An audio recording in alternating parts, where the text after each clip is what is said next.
Are you not entertained with the game that you just saw?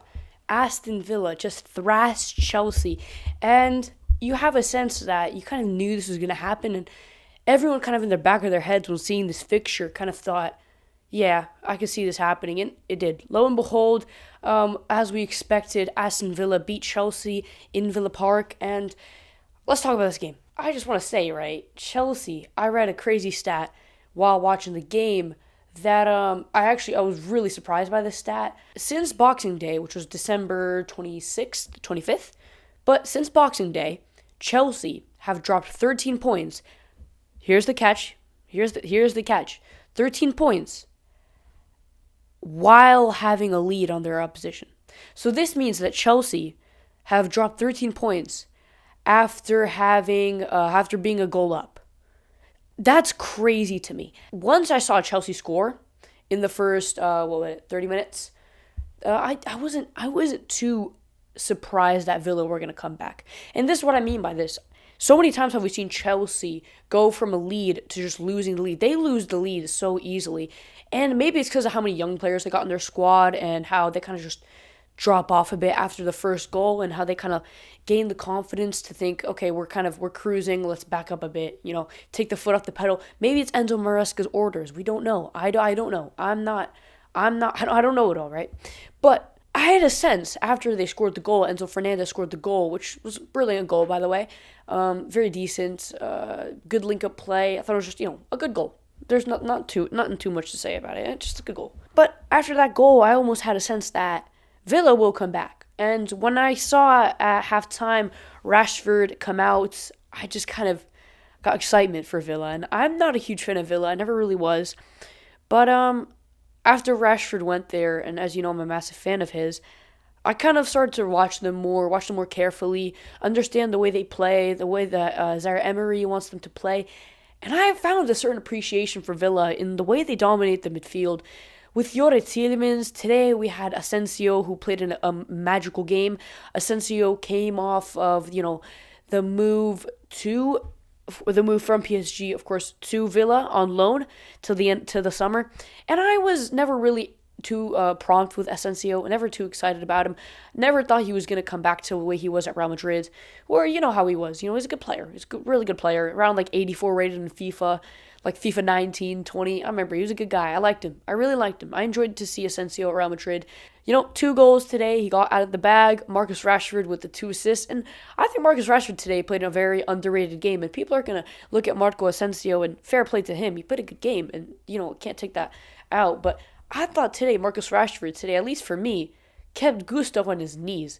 And I laugh sometimes because Gusto is going to have Rashford in his nightmares.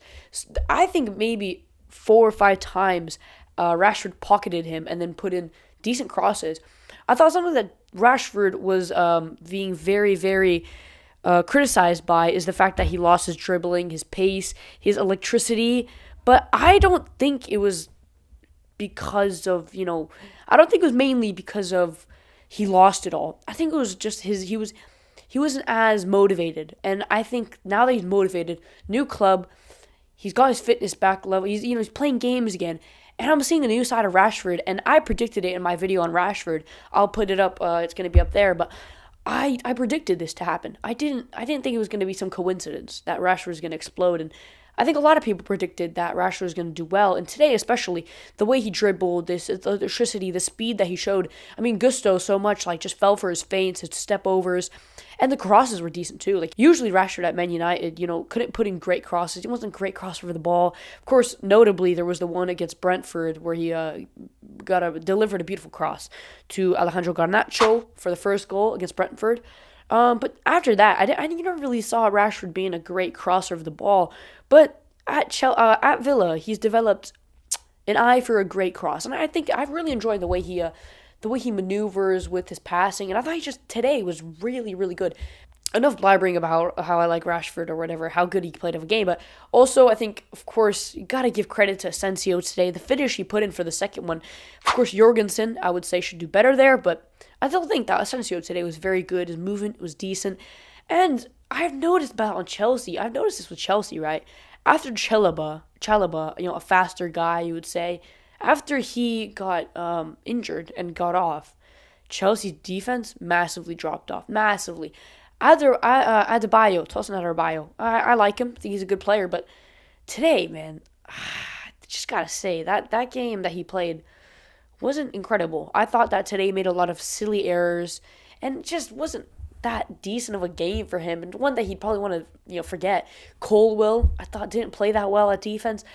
Surprisingly, Gusto, Cucurella, them two shining lights for Chelsea this season. And as you know, in the beginning of the season, Gusto and Cucurella were their star men, and they were going team of the year, like team of the season players, and they were really good. I thought they were going to be some of the highlight players in this league this year, but I don't know, this drop off has to be noted, especially for Gusto. Like, this drop off he's had, even recently, I think he hasn't been that good. And yeah, I just think the way that Rashford pocketed him today was crazy. And if Villa had more experience and a little bit more of intent and motivation behind them, Villa could have scored 4 or 5 goals. Like, towards the end, the amount of attacks that they had, the amount of silly mistakes that Chelsea would make in the midfield. And Chelsea today, Caicedo and Fernandes, I noted down, they weren't all that good.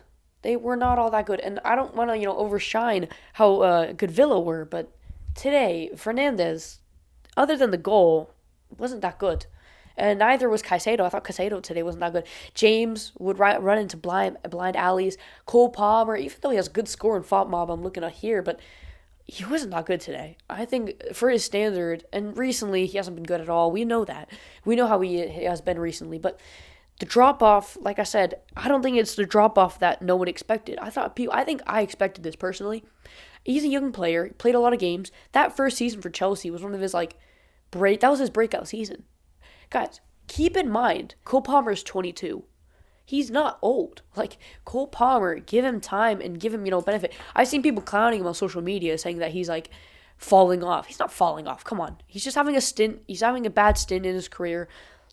I think let him pick up his form. And sometimes I see Palmer, look around at the squad, and I think to Palmer probably sits there and's like, all right, when is this going to change? And even Enzo Maresca himself came out and said, we're not title contenders. And I think for Cole Palmer especially, that must have been a big hit in the old bottom. To know that your own manager doesn't believe in you guys, that's one move. And I know it was to relieve pressure, but still, come on. You can't just go out there and say, guys, we're not contenders. Come on, we're not contenders. I don't get, come on.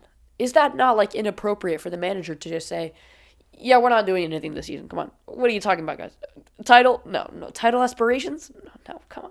Come on, guys. Top 4 at least. We're guys. I just thought that was such a weird move from Enzo Maresca, and I never understood it. And to this day, I'm still not understanding it. To talk about, I'm not going to keep talking about Chelsea, but I want to talk about a little bit more on this Aston Villa side in the way they really dominated the midfield. They dominated everything. I thought McGinn today played exceptionally. John McGinn today, really impressed. Very impressed. Tielemans, Mings, Konsa, all of them, good. It's good games from all of them. And something I've noticed about, this Villa side is their bench. Their bench is so decent. I mean, Daniel Malen came on. I thought he made an impact. Leon Bailey, he had that chance at the end where I was kind of confused on what he did. He approached the keeper in a weird. I didn't get it. I personally didn't understand it. But forget about it. I thought Bogard was very decent. I like Bogard. I think Bogard is a good guy. I mean, look at their bench. They got Bogard. I thought Andres Garcia so far has had a pretty impactful start at Villa. Leon Bailey, Daniel Malen, Marcus Rashford, Luca Digne. That's good. That's really good. And then when their injuries are going to get fit, don't forget they had Boubacar Kamara, Amadou Onana, Russ Barkley, Pau Torres. This is a strong bench. And of course, I would not like to overshadow the injury issue for Chelsea, but they're there. And Morgan Rogers sadly got an injury as well as Mings. So, let's hope them a speedy recovery, but it's not going to damage their season vitally.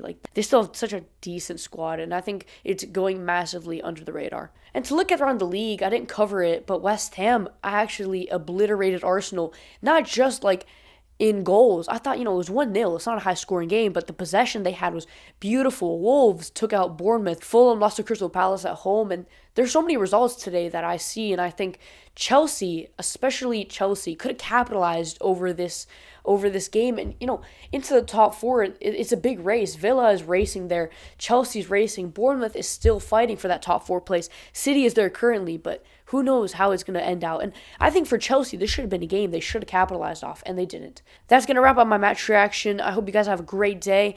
I will probably come out with Champions League round of 16 predictions sometime soon. As always, like, share, subscribe, drop a comment down below. What do you think about this match day? How do you think it's going to tune out tomorrow? City against Liverpool. How do you think that's going to go? I would love to read your guys' comments. And as always, I'll see you guys in the next one. Peace.